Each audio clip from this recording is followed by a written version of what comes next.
Hello, gentlemen. This is Ren of the 360 Degree Alpha Man. And in order for you to develop into becoming an alpha man, first, you must subscribe to this channel. But no, really. Subscribe to the channel, please. It helps to drive more things that we are able to do by your subscription. We will be able to do live broadcasts once we hit the required number of subscribers and watched hours. So hit that subscribe button, share, and let's take this journey of becoming a 360 degree alpha man.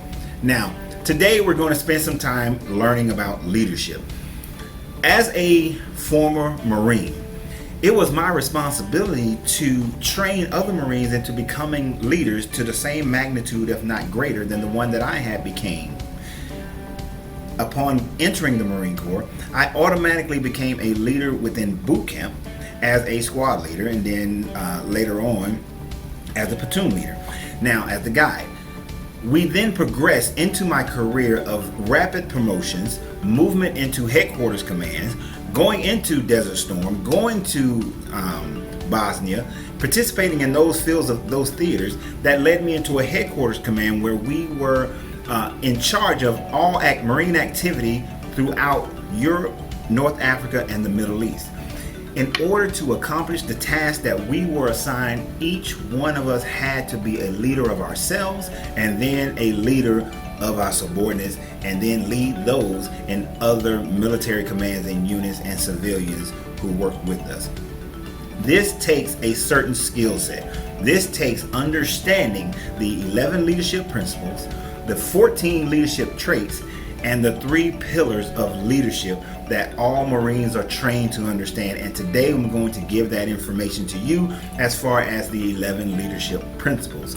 Come back for the other leadership training, as it will be a continuous process.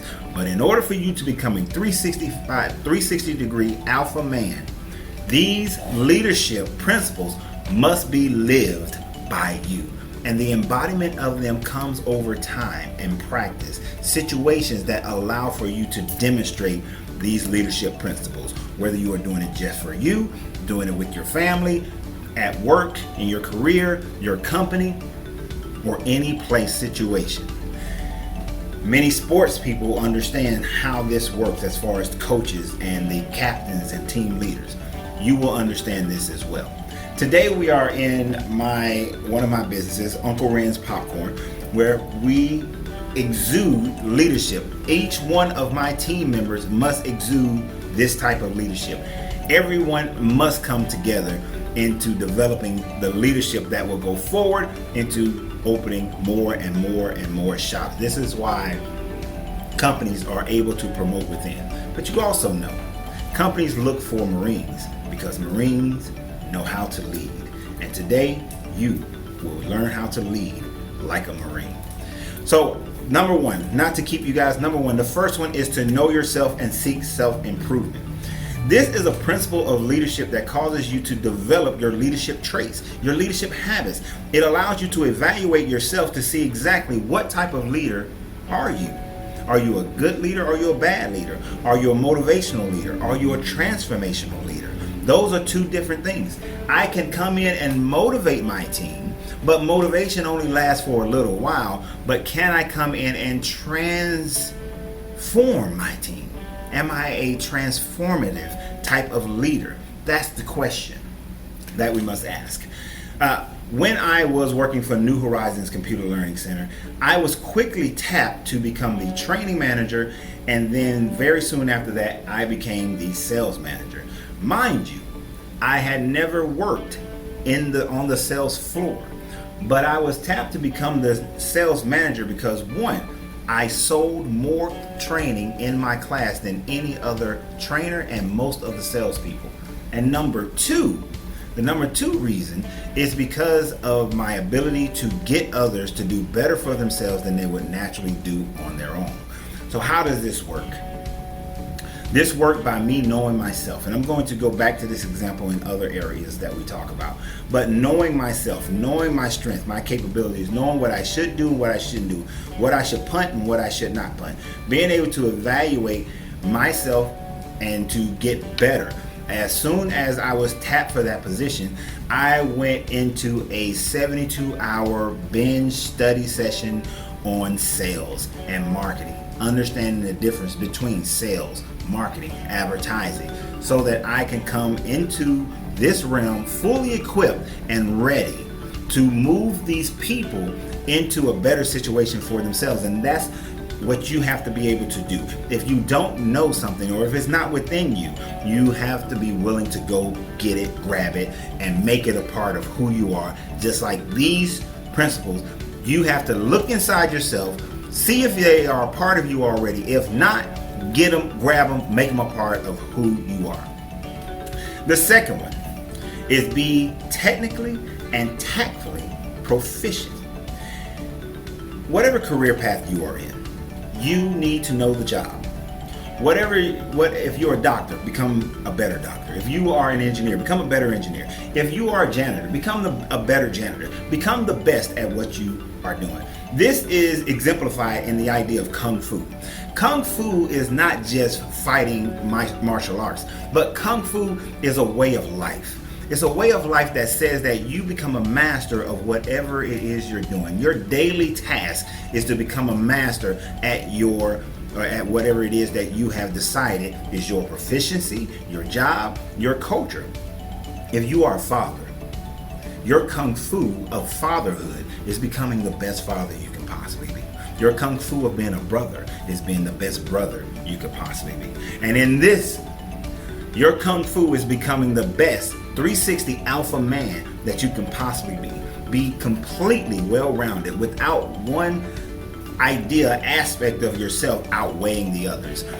If you are doing this, then when you lead, your people will not only follow you, but you will be tactfully proficient. You will be able to give the proper strategies to accomplish tasks, to move your family forward, to become a greater person in yourself, to be able to move your company forward. If your company has been struggling, one of the reasons is because your people are not following a tactfully proficient process in order to move your company forward.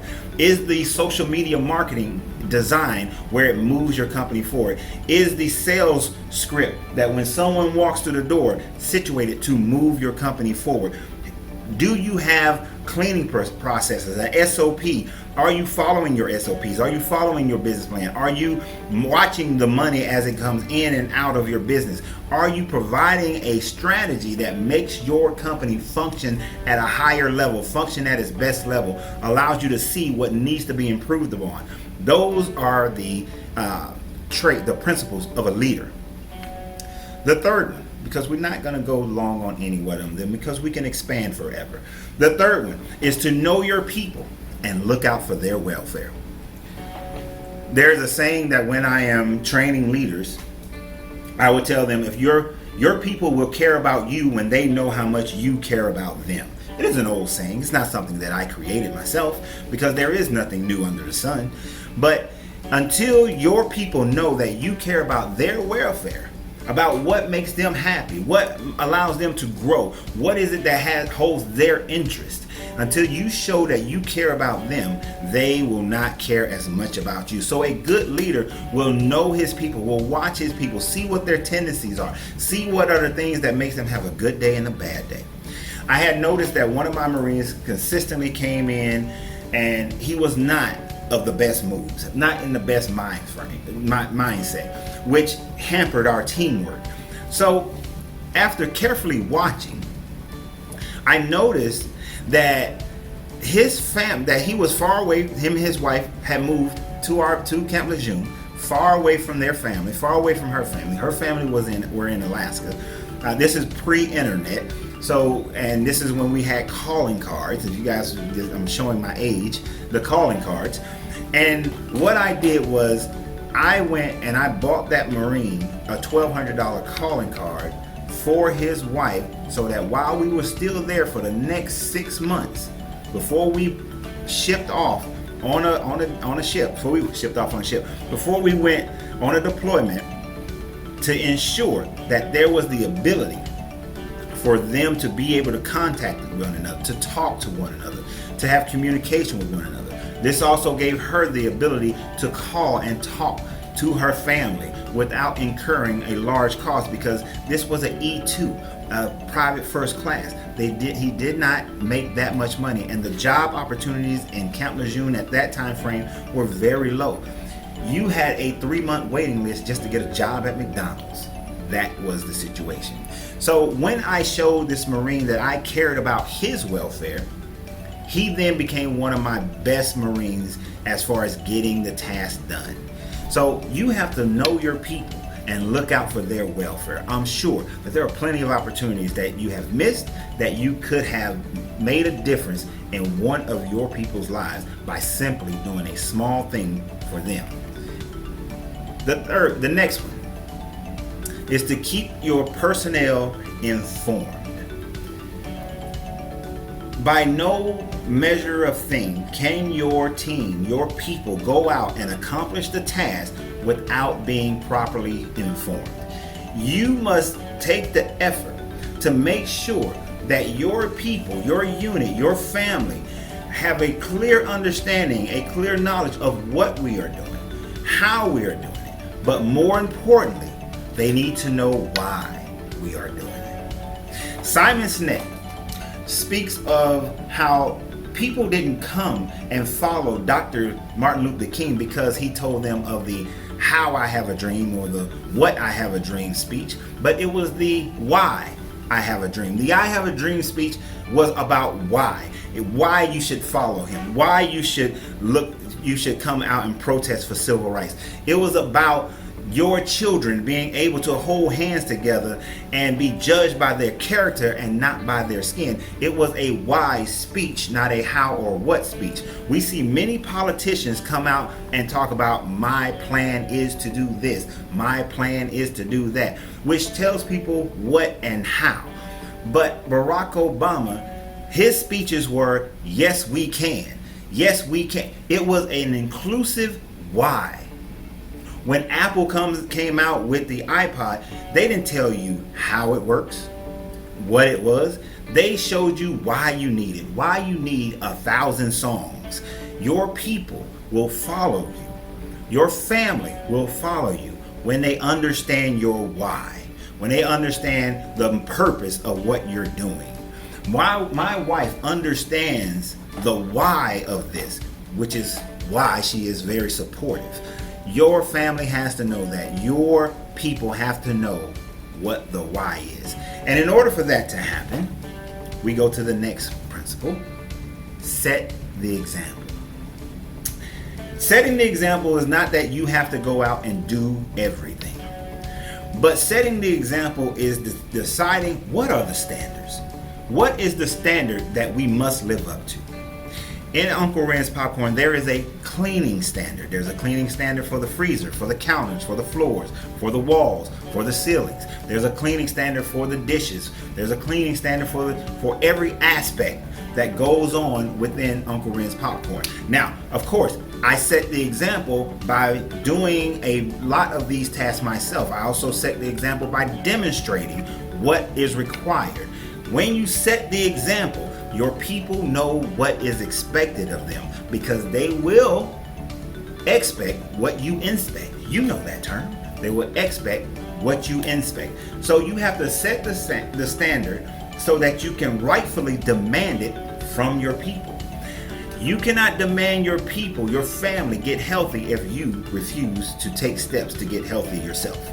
You can't expect your family to save money and invest if you do not save money and invest yourself. You cannot expect your team to follow you into the battle of your why to build your company to complete a task if you have not set the standard yourself. So set the standard, set the example yourself, and then have that expectation of others.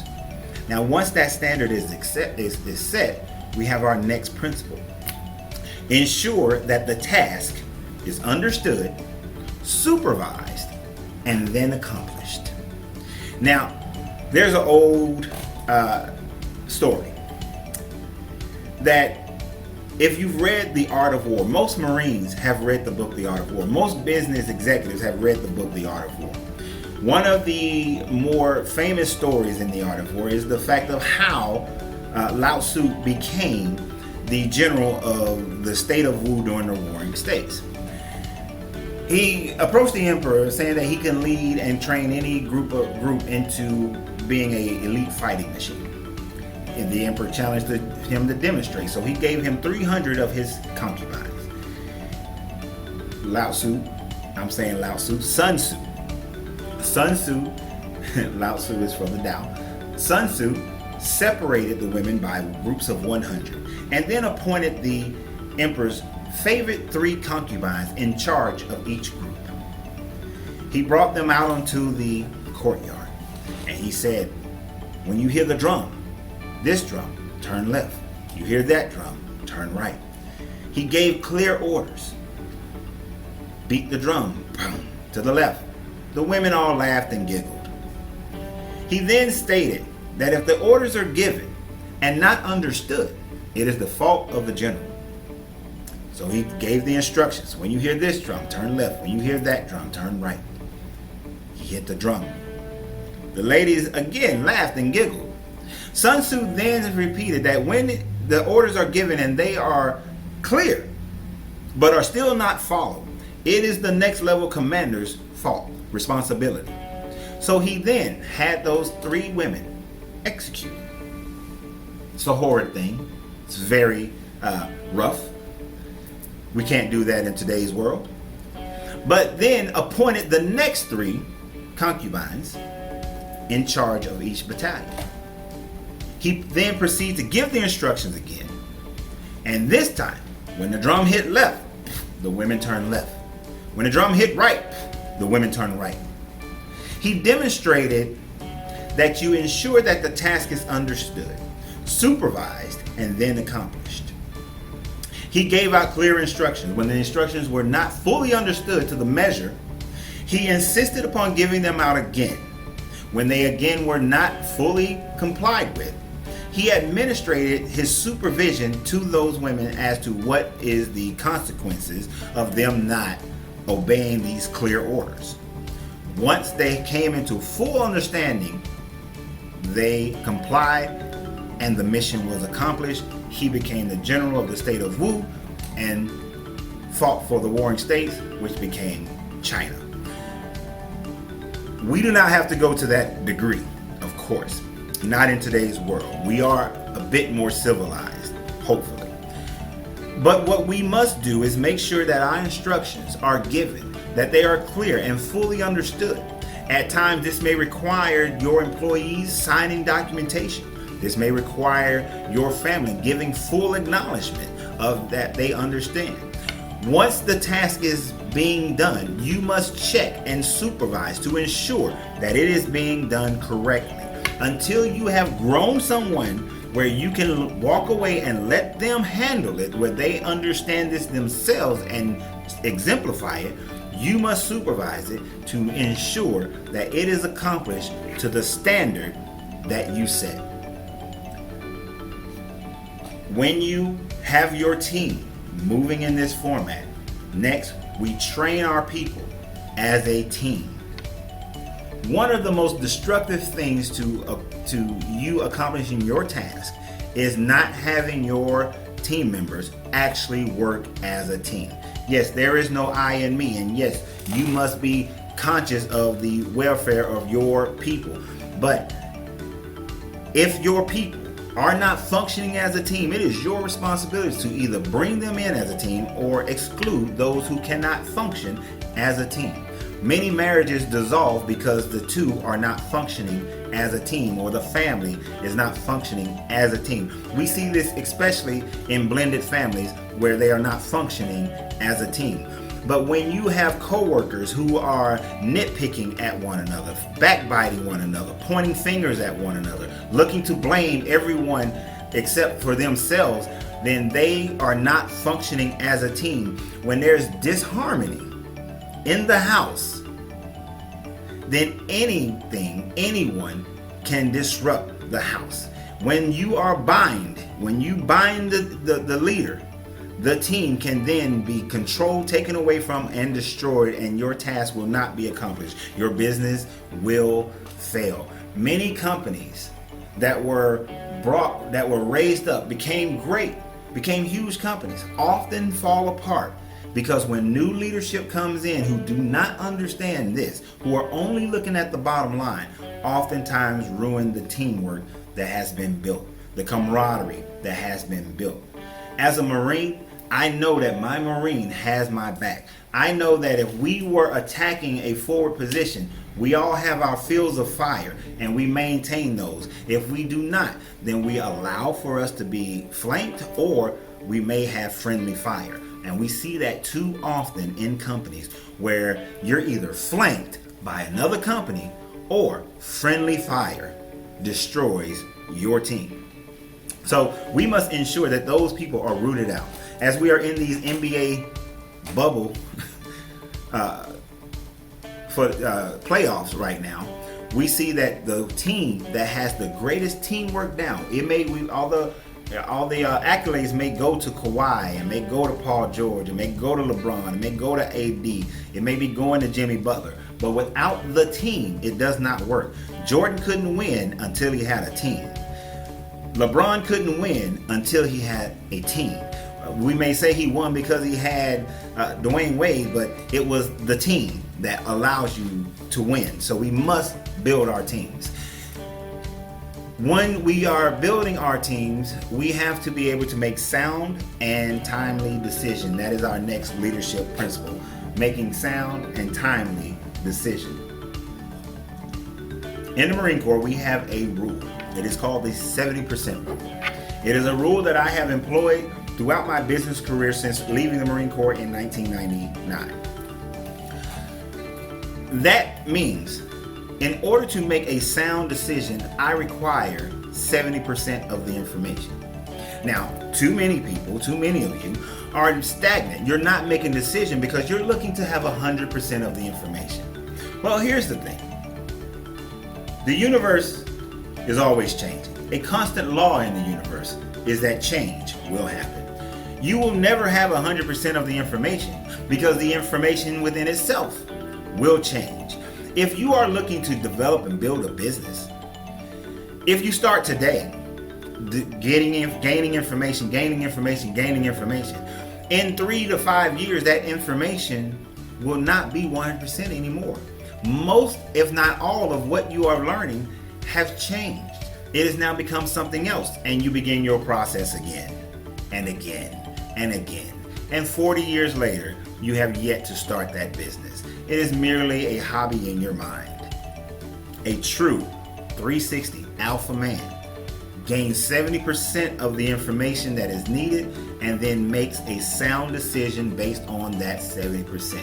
And he makes it in a timely fashion.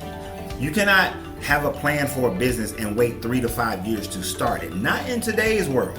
This internet world that we live in, things move rapidly. You have to be able to make a decision today and begin acting on that decision within 30 days. If you have not, then the information will begin to change. And what? You're going to wait again and wait again and wait again? That is not an alpha man. No, that is more of a Charlie man. You are not a Charlie man. So be a 360 alpha man and make timely decisions once you have 70% of the information that is required, and your team will applaud you for it. They will lead, they will walk with you, they will roll with you. Everything won't always work out perfectly, but they will know that you are making sound decisions for the benefit of the company and for the benefit of them. So in that, develop a sense of responsibility among your subordinates. Micromanaging is a killer of their team. In the Marine Corps, we are built based on 4. We are built based on 4. 4 people in a fire team. 4. The fire team there are 3 fire teams in a squad. That fire team creates a squad, and then there are 4 squads in a platoon. It comes down to the responsibilities of the fire team leader, the A gunner, the gunner. It comes down to the point man. The leadership that is displayed by each one of these individuals from the beginning, and we are talking the E1, the E2, the E3, and the E4. Most fire teams are led by an E4, some by an E3. These are very young Marines who have been trained to be leaders. You have to develop a sense of responsibility within your people, allowing them to make decisions, to move forward. Once they have been trained, once the instructions have been given, give them opportunities to grow. Give them opportunities for professional development. Assign them tasks and delegate that authority to them to allow them to begin to express themselves as a leader. Let them take their lumps and take their bumps. Let them grow.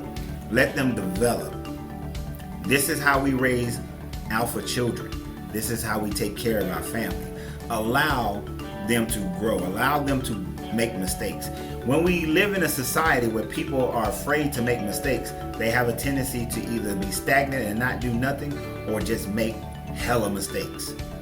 It is better to ask for forgiveness than to ask for permission, knowing that forgiveness can be had. When a person does not feel that they will not be given an opportunity for forgiveness, they will not go ahead and take the initiative. You have to develop this sense of responsibility within your team. Which now leads us to our next one, and we are almost at the end, gentlemen. We have two more. Employ your command within its capabilities. It would be an awesome thing to take Uncle Ren's popcorn right now and go out and open 1,000 stores. But within my command, I do not have the troops to open 1,000 stores right now. The capabilities are not there. You have to understand the tactical and the technical capabilities of your command, of your team, of your situation. This is knowing 70%. Now, go out and open 10 stores right now, the capability is there. 1,000 stores, it is not there.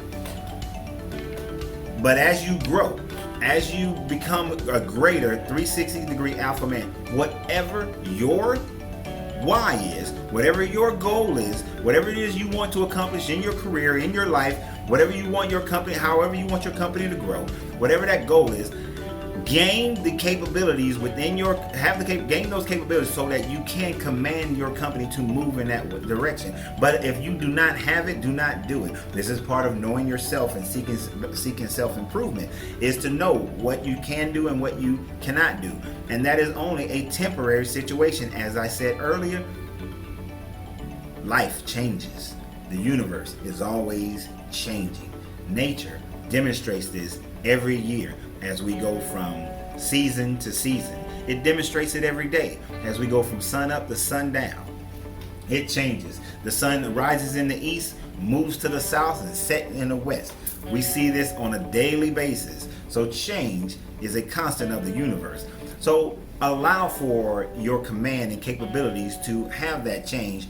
Do what is tactically and technically capable for you right now and your team right now.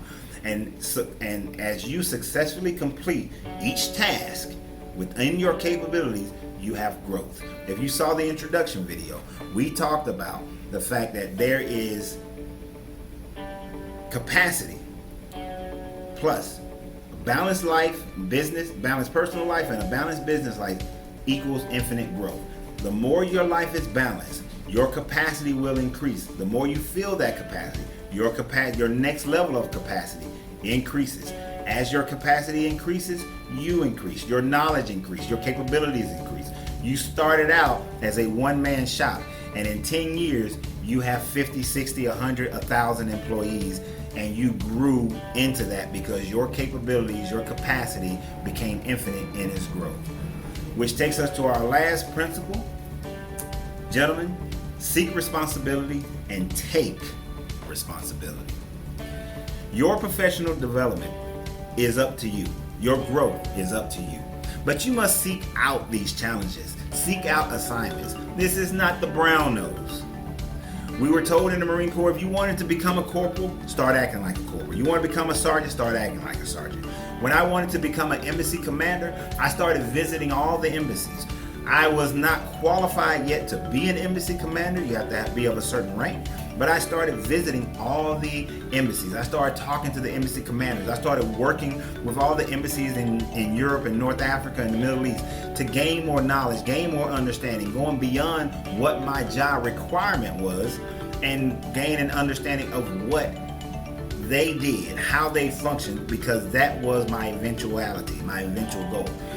When I first came into the Marine Corps, and I started seeing fraud I became a financial fraud investigator, not by billing or contract, but because I started looking for the opportunities of where someone was defrauding the government time and time again, until it was given to me as a responsibility to do so. Because I had a different vision for what I wanted to be in the Marine Corps.